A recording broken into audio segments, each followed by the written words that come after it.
everyone. This is Rebecca with Red True Crime, and this is the other live I was going to do regarding another missing person case. So, with everything that's been going on, I've been so hyper-focused on Marissa Carmichael, I thought it was nice to take a break from her for just a moment and talk about a case that is not real well known, which is kind of surprising. But it is definitely the oldest missing person case in Greensboro and also the oldest missing person case in North Carolina. So, with that being said, I would like to tell you about Helen Lundgren Dalton. So, Helen was born, let's see, when was she born? She was born December 10th, 1910. So if she was still alive today, she'd be 113 years old. So it's safe to say that I don't think she's still alive. Now, she went missing April 3rd, 1963. Now, this is, again, now we're talking 61 years, because we're in April now of 2024. So she's been missing for 61 years.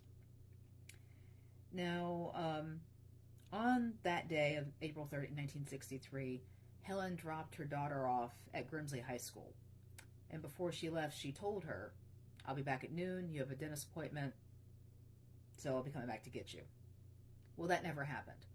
At that time, her older son came and picked up his sister and told her, told her what Dad had told him. Mom went to a Christian women's conference in Winston-Salem. That's why she can't come get you. Now, the kids never saw their mother again after that day, on the 3rd.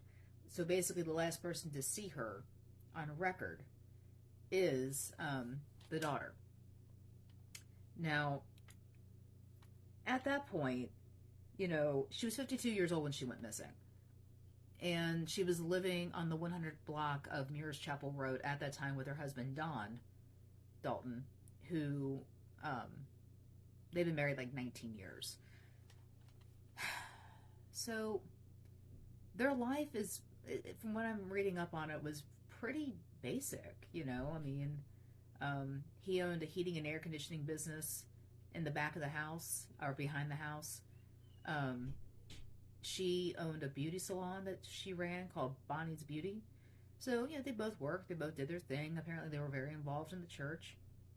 But here's where it starts getting weird. She leaves everything she owns behind.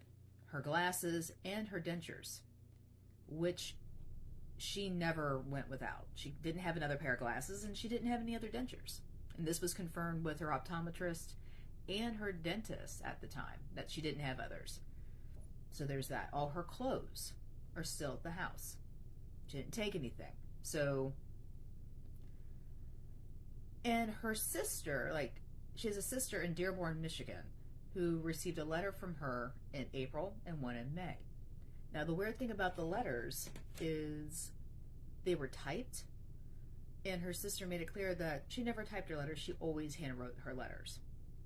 And she said even in the phrasing that was in these letters, it did not seem like it came from Helen. So she starts calling. And when she calls, either they don't answer the phone, or when Don does answer, he said, "Oh, she's not available. She's not here." Says nothing. And then after several more phone calls, he finally tells her sister, she ran off. She left me. And she's staying in a motel in Roanoke, Virginia, which I find that kind of funny. I'll go into that in a second. So, she's supposed to be in Roanoke, Virginia. The sister calls looking for this hotel, comes to find out this hotel does not exist in Roanoke, Virginia. It doesn't exist at all. So then she decides, I'm going to go straight to North Carolina and find out where my sister is. So she comes down to Greensboro, North Carolina, goes to the house. Don won't even let her in the house. Now, I've heard not liking your in-laws, but when your wife is missing and her sister's coming down to ask questions, why would you not let her in the house? I find that a bit suspect. So, when she gets there, let's see here, I'm going over my notes.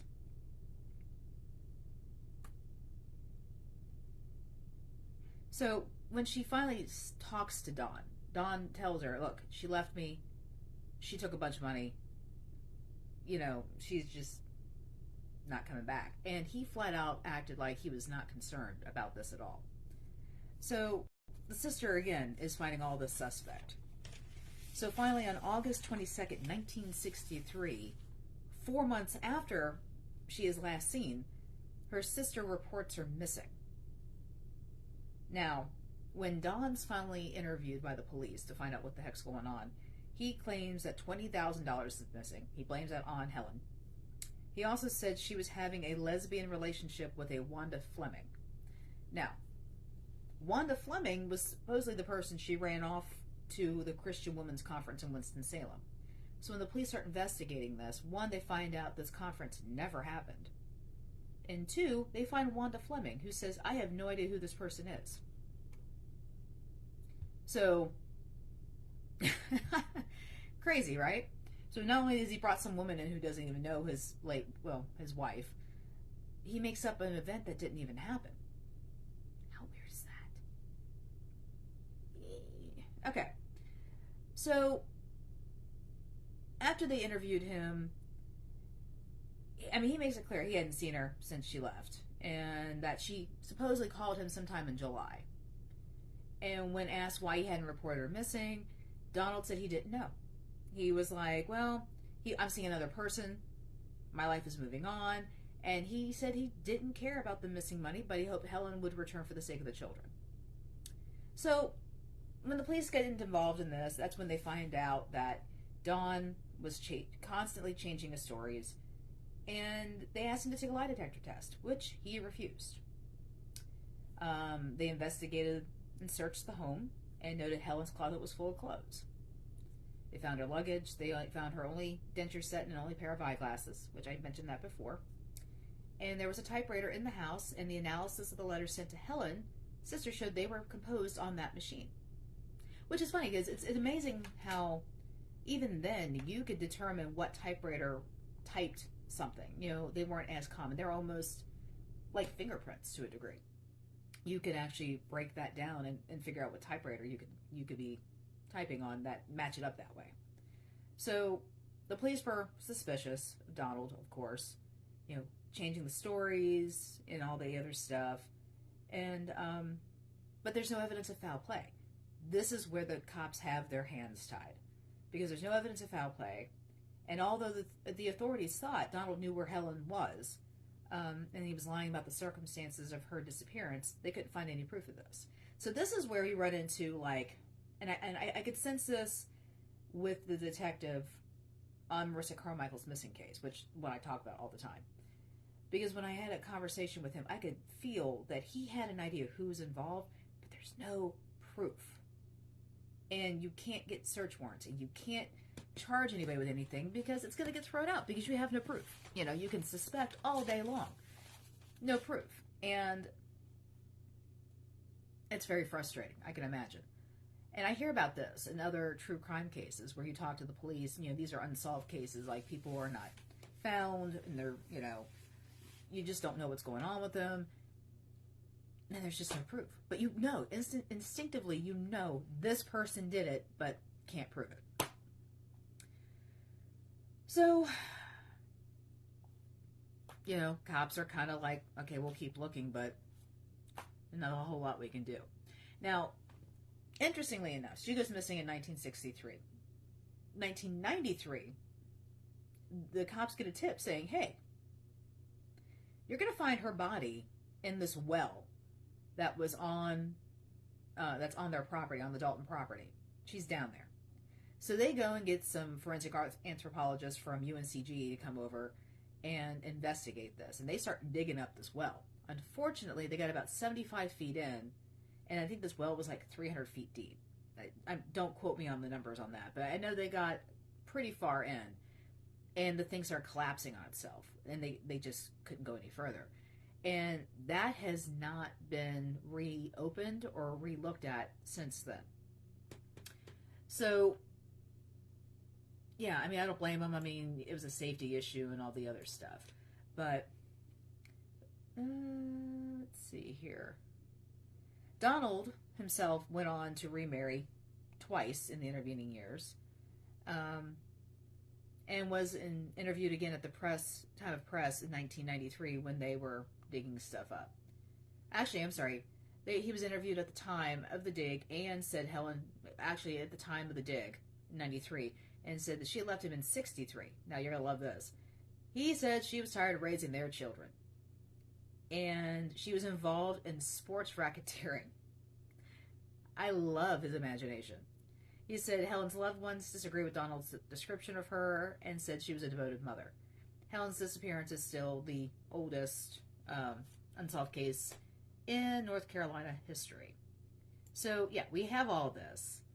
Now, Greensboro News and Record had a little bit more information on this. He was convinced that if anything had happened to her, it was because she was involved in gambling and money, racketeering and all that stuff, and that she was killed. That's one theory that Don threw out there.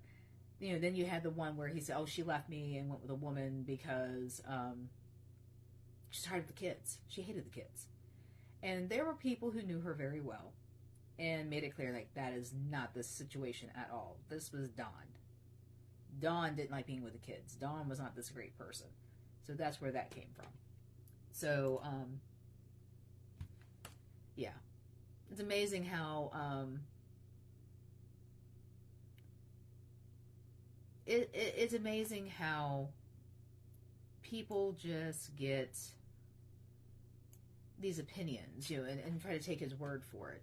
But he definitely, I think, in my opinion, he's involved.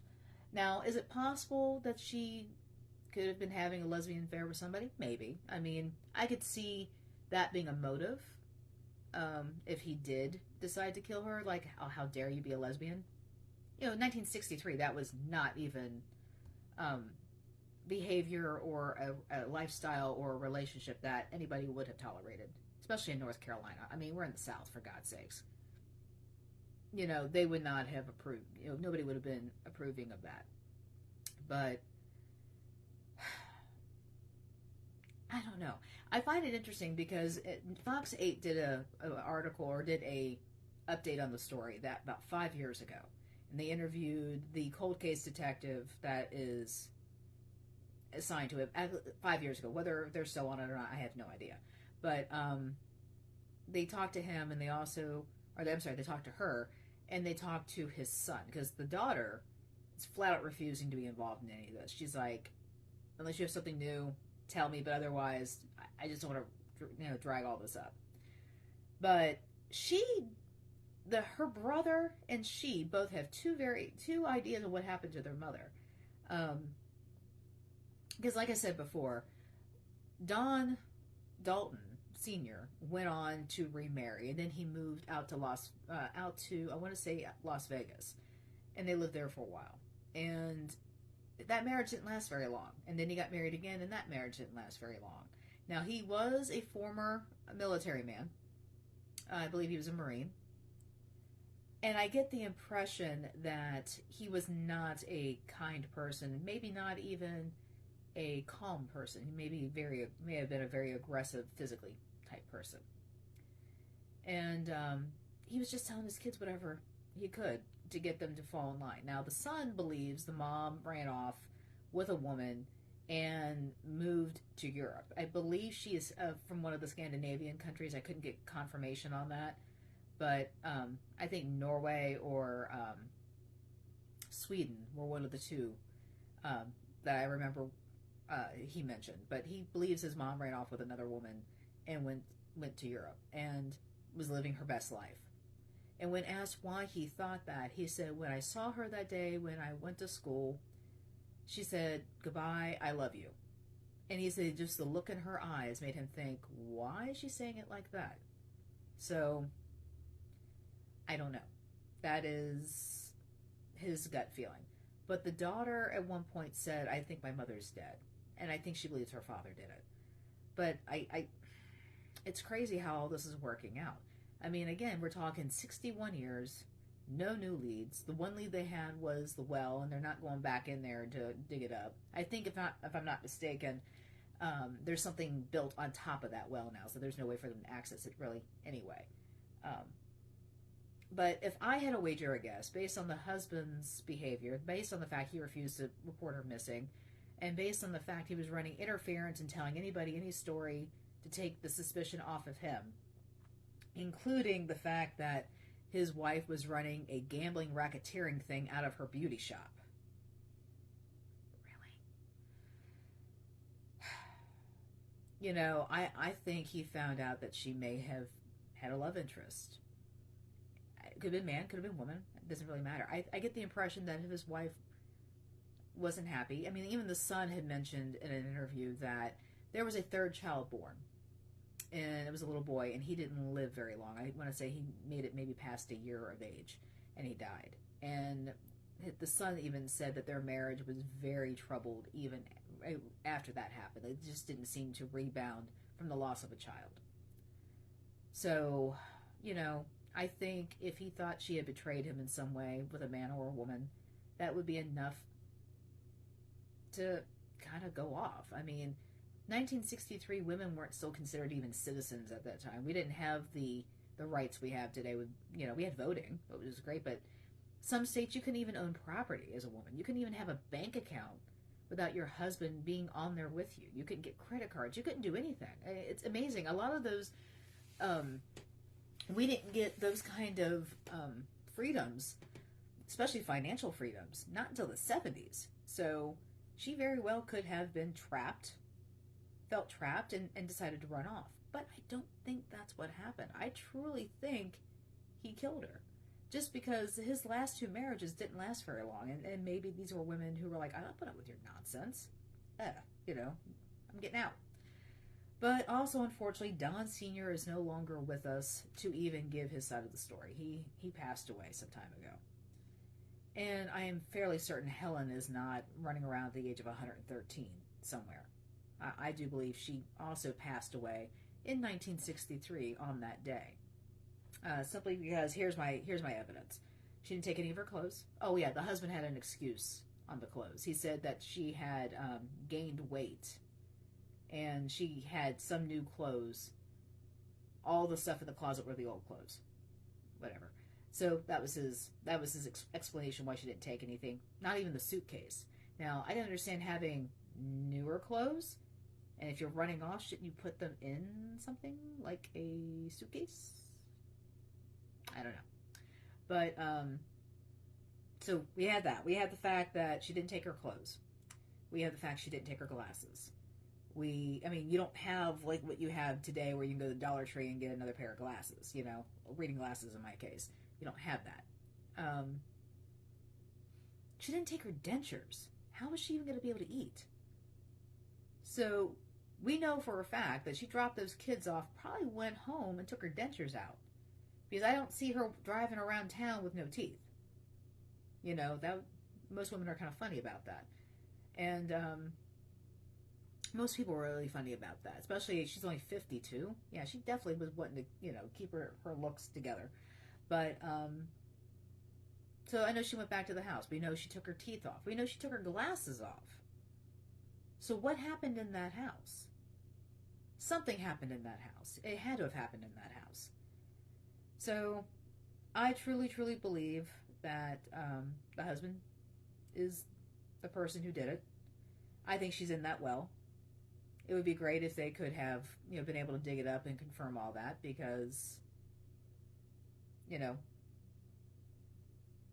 and then you could possibly close the oldest missing person case in the state of North Carolina. But like I said before, I believe there's something built on top of that well of what was on the property. So I don't think they'll ever be able to get down there and see for certain if she's there. But yeah, it's amazing how her kids have two separate ideas as what happened to her. And the son likes talking about it. If you get a hold of him, he'll tell you all day long, oh yeah, mom's not dead. Or mom probably is dead, but mom wasn't killed, she ran off, you know. So very, very sad situation, because those kids grow up without knowing what happened to their mother. And the reason why he said Roanoke, Virginia, what made me laugh about that is the lost colony of Roanoke. You know? I mean, that happened in North Carolina, up by Manteo.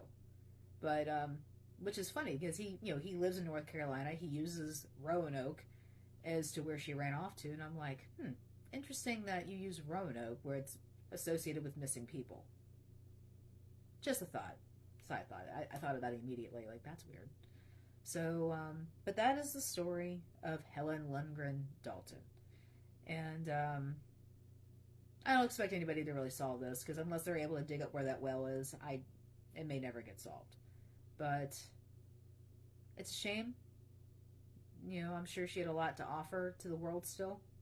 And even if she was just unhappy in her marriage, she didn't deserve to die for that.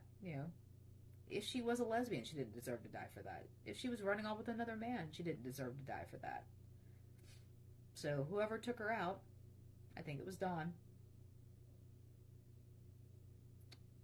She deserves peace. Her family deserves peace. Like, her sister came down here from Michigan looking for her.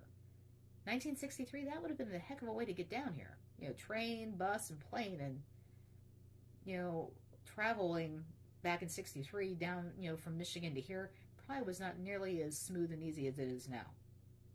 So, but the rest of her extended family did not know what happened to her, and that's a shame.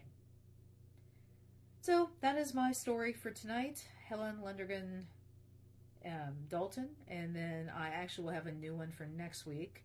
Someone reached out to me and asked me to look into their aunt's murder case, to talk about that, because that's also another unsolved one, and I will be looking into that, and I will announce the name of that later on. But yeah, so again, this is Rebecca with Red True Crime. Check out my channel, Red True Crime, and on YouTube. I'm on Rumble and TikTok and any social media thing out there. I'm attached to it, so I have a Facebook page. So if you have questions, concerns, ideas, insults, whatever, send them to me. Please do not call me. Please do not get my number from Sarah. Do not get my number from anybody. Please just message me. And I will respond and I will answer. So otherwise, be weird, be rude, be safe, so you don't get taken. And kiss your loved ones, hug them, because sometimes you may not see them again. I hate to say that, but you never know when that last time will be. So have a great night, all. And thank you again for tuning in. Good night.